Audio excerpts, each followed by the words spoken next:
नमस्कार दोस्तों, मेरा नाम है शेखर और स्वागत है आप सभी का हमारे ट्यूब चैनल शिखर स्टडी पॉइंट पर। दोस्तों, इस वीडियो में हम देखने वाले हैं पत्रकारिता वाले 40 महत्वपूर्ण प्रश्नों को। इससे पहले मैंने इसका एक पार्ट और दिया था, अगर आपने उसे नहीं देखा है तो प्ले लिस्ट में आकर उसे भी ज़रूर से देख लीजिएगा। इसके बाद दोस्तों हम देखेंगे साहित्यकार वाले जो प्रश्न हैं उन्हें हम देखेंगे दोस्तों। लगभग 23 से 24 हमारे सिलेबस में हैं जो महत्वपूर्ण कवि हैं, उन्हें हम दोस्तों देखेंगे। और उसके दोस्तों लगभग 500 क्वेश्चनों में हम सब कुछ, एक भी क्वेश्चन आपका बाहर नहीं जाएगा, कुछ ना कुछ दोस्तों वहाँ से जरूर बन जाएगा। इसके अलावा उसी में उन 500 प्रश्नों में ही हम देखेंगे जो पुरस्कार, जैसे साहित्य अकादमी किसे मिला, ज्ञानपीठ किसे मिला, कौन हिंदी की पहली है, हिंदी का पहला वो, जो भी इस तरह के प्रश्न होंगे दोस्तों उसे भी हम उसी 500 प्रश्नों के भीतर बहुत जल्दी देखने वाले हैं, जो कि आगामी सभी एग्जामों के लिए महत्वपूर्ण होगा। तो चलिए दोस्तों शुरू करते हैं। और इससे पहले मैंने जो दिन वाली पीडीएफ थी घनश्याम जोशी जी की बुक की, वो मैंने आपको टेलीग्राम पर शेयर कर दी है। तो पहला प्रश्न है दोस्तों यहाँ पर हमारा, विचारों का आदान प्रदान क्या कहलाता है। तो बिल्कुल आसान प्रश्न है। अब उसे आप विचारों के आदान प्रदान को समाचार तो कह नहीं सकते, तो इसका सही उत्तर होगा हमारा ऑप्शन नंबर बी, संचार। इसका बिल्कुल सही उत्तर है। एग्जाम में इस तरह का प्रश्न भी पूछा जा सकता है। तो बढ़ते हैं अगले प्रश्न की तरफ। अगला प्रश्न है हमारा दोस्तों, ये हिंदी एनसीईआरटी में ये भी प्रश्न, आपको ये वाला प्रश्न मिल जाएगा और एग्जाम में बिल्कुल पूछा जा सकता है। जो पत्रकारिता सरकार के कामकाज पर निगाह रखती है, वो गड़बड़ियों का पर्दाफाश करती है, उसे क्या कहते हैं। बहुत ज़्यादा महत्वपूर्ण प्रश्न है। खोजपरक पत्रकारिता, एडवोकेसी, पीठ पत्रकारिता या फिर वॉचडॉग पत्रकारिता। तो ऑप्शन नंबर डी होगा हमारा बिल्कुल सही उत्तर। वॉचडॉग पत्रकारिता उसे कहते हैं। तो बढ़ते हैं अगले प्रश्न की तरफ। अगला प्रश्न है हमारा, ऑल इंडिया रेडियो की विधिवत स्थापना हुई। तो इसका सही उत्तर है हमारा 1936 में। तो ये आपको बिल्कुल याद रखना है। बाकी इसका नाम आकाशवाणी रखा गया था सुमित्रा नंदन पंत जी के सुझाव पर। तो ऑप्शन नंबर बी होगा इसका बिल्कुल सही उत्तर। तो बढ़ते हैं अगले प्रश्न की तरफ। अगला प्रश्न है यहाँ पर हमारा, प्रतिदिन प्रकाशित होने वाली खबर क्या कहलाती है। तो ये यहाँ पर पूछा गया है दोस्तों, प्रतिदिन fake news, daily news, hard news या फिर सॉफ्ट न्यूज। तो इसका सही उत्तर होगा दोस्तों हमारा, जिन जिन अभ्यर्थियों ने सोचा है यहाँ पर ऑप्शन नंबर बी, तो दोस्तों आप बिल्कुल गलत हैं। इसका सही उत्तर है option number C, hard news. तो बढ़ते हैं अगले प्रश्न की तरफ। अगला प्रश्न है दोस्तों, जो खबर बिना दृश्य के सीधे सीधे दर्शकों को क्या, कब, कहाँ और कैसे के बारे में बताने वाला कहलाता है। दोस्तों काफी ज्यादा महत्वपूर्ण प्रश्न है। तो इसका सही उत्तर हमारा option number B, dry anchor. तो बिल्कुल याद रखिएगा, एग्जाम में पूछा जा सकता है, बहुत ज्यादा महत्वपूर्ण प्रश्न है। और वीडियो को अंत तक जरूर देखिएगा। अगर आपने अभी तक चैनल को सब्सक्राइब नहीं किया हुआ है तो चैनल को भी जरूर सब्सक्राइब कर लीजिएगा। और अभी तक लाइक नहीं किया तो एक लाइक जरूर से कर दीजिए। तो बढ़ते हैं अगले प्रश्न की तरफ। अगला प्रश्न है यहाँ पर हमारा, दूरदर्शन पर प्रकाशित होने वाला पहला धारावाहिक था। तो ये यहाँ पर पूछा गया है। तो इसका सही उत्तर होगा दोस्तों, मनोहर श्याम जोशी का हम लोग। तो ऑप्शन नंबर सी होगा इसका बिल्कुल सटीक उत्तर। तो बढ़ते हैं अगले प्रश्न की तरफ। अगला प्रश्न है यहाँ पर हमारा, विशेष लेखन दो प्रकार का होता है। अब वो कौन कौन से हैं उन्हें हम देखते हैं। तो इसका सही उत्तर होगा हमारा, खोजी रिपोर्ट वो इन डेप्थ रिपोर्ट। बाकी ऑप्शन देखिए दोस्तों, अगर आप पढ़ के नहीं गए हैं तो ऑप्शन यहाँ पर सही लगाना बहुत मुश्किल हो जाएगा। जैसे समाचार और फीचर अगला ऑप्शन है, स्तंभ लेखन और वीट अगला, इंट्रो वो पीत पत्रकारिता। ऑप्शन भी गजब के हैं। तो इसका सही उत्तर होगा, खोजी रिपोर्ट वो इन डेप्थ रिपोर्ट। तो बढ़ते हैं अगले प्रश्न की तरफ। ये क्वेश्चन दोस्तों पिछली बार बीपीडीओ के एग्जाम में पूछा जा चुका है। तो अगला प्रश्न है यहाँ पर हमारा, किसी मुद्दे पर लिखे जा रहे लेख या फीचर में उस नवीनतम घटना का उल्लेख जिसके कारण वह मुद्दा चर्चा में आ गया हो उसे कहते हैं। तो इसका सही उत्तर होगा ऑप्शन नंबर डी हमारा, न्यूज पैक। तो बढ़ते हैं अगले प्रश्न की तरफ। अगला प्रश्न है यहाँ पर हमारा, रेडियो किस तरह का संचार माध्यम है। दोस्तों एग्जाम में पूछा जा सकता है और पूछा भी गया था। जैसे ईमेल किस तरह का संचार माध्यम है, ये अब आपको कमेंट बॉक्स में बताना है। तो रेडियो किस तरह का संचार माध्यम है, ये हो जाएगा दोस्तों ऑप्शन नंबर डी हमारा, इलेक्ट्रॉनिक माध्यम। बाकी प्रिंट में तो जैसे न्यूज़पेपर ये सब आएंगे, लेकिन ये होगा नहीं, तो ये होगा हमारा ऑप्शन नंबर डी। तो बढ़ते हैं अगले प्रश्न की तरफ। अगला प्रश्न है यहाँ पर हमारा, जो आपसे पूछा था वही वाला प्रश्न यहाँ पर आ गया है। ईमेल किस जनसंचार माध्यम के अंतर्गत आता है? दोस्तों इसे भी यूके ट्रिपल एससी ने पूछा हुआ था, जो मार्च में एग्जाम हुआ था उसमें। तो इसका सही उत्तर हो जाएगा आधुनिक दृश्य माध्यम। तो ऑप्शन नंबर बी होगा इसका बिल्कुल सही उत्तर।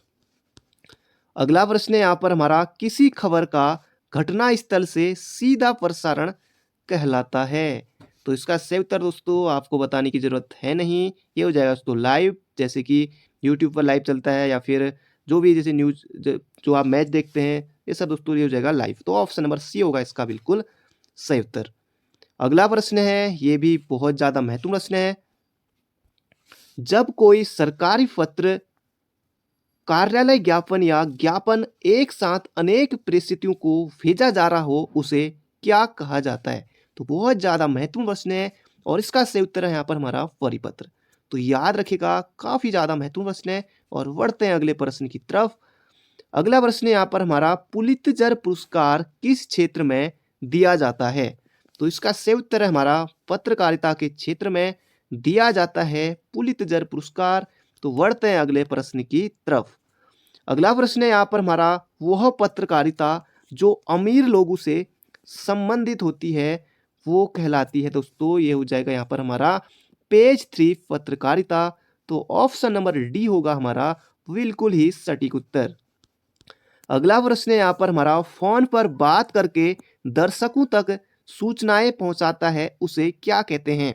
लाइव, फोन इन, फ्लैश या फिर इंट्रो? तो इसका सही उत्तर होगा दोस्तों, जैसा कि प्रश्न में यहाँ पर दिया हुआ है फोन पर, तो इसका सही उत्तर होगा phone in, option number B. अगला प्रश्न है यहाँ पर हमारा, कर्मचारियों के उपार्जित अवकाश की स्वीकृति हेतु निकाला जाने वाला पत्र कहलाता है?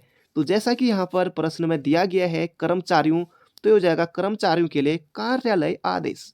तो ऑप्शन नंबर ए होगा हमारा बिल्कुल ही सही उत्तर।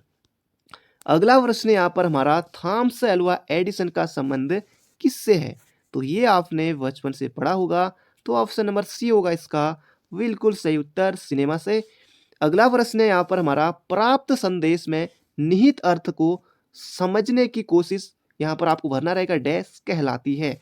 तो काफी ज्यादा महत्वपूर्ण प्रश्न है। इसका सही उत्तर होगा दोस्तों डिकोडिंग।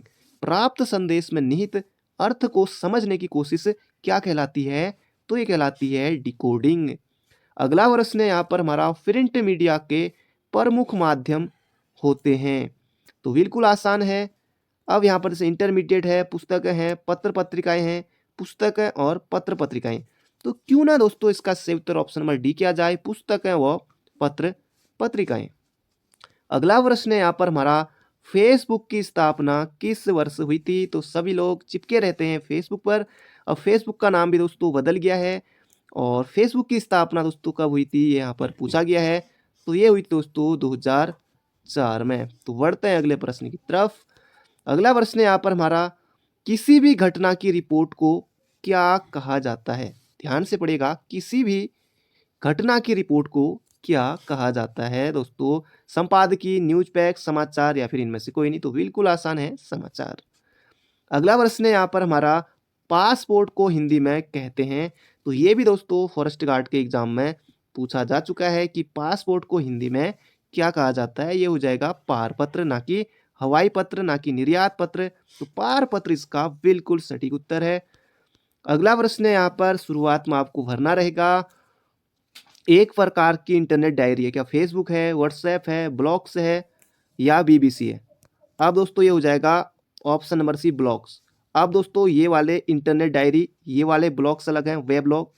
जो सौरभ जोशी वाले ब्लॉग हैं वो वाले अलग हैं।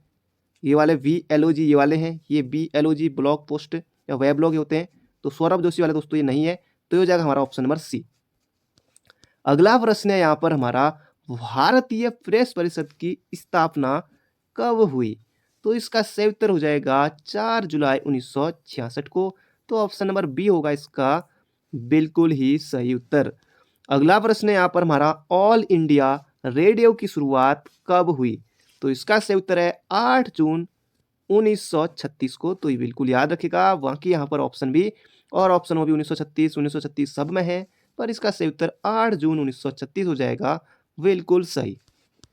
अगला प्रश्न है यहाँ पर हमारा, निम्न में से आधुनिक जनसंचार का माध्यम इनमें से नहीं है।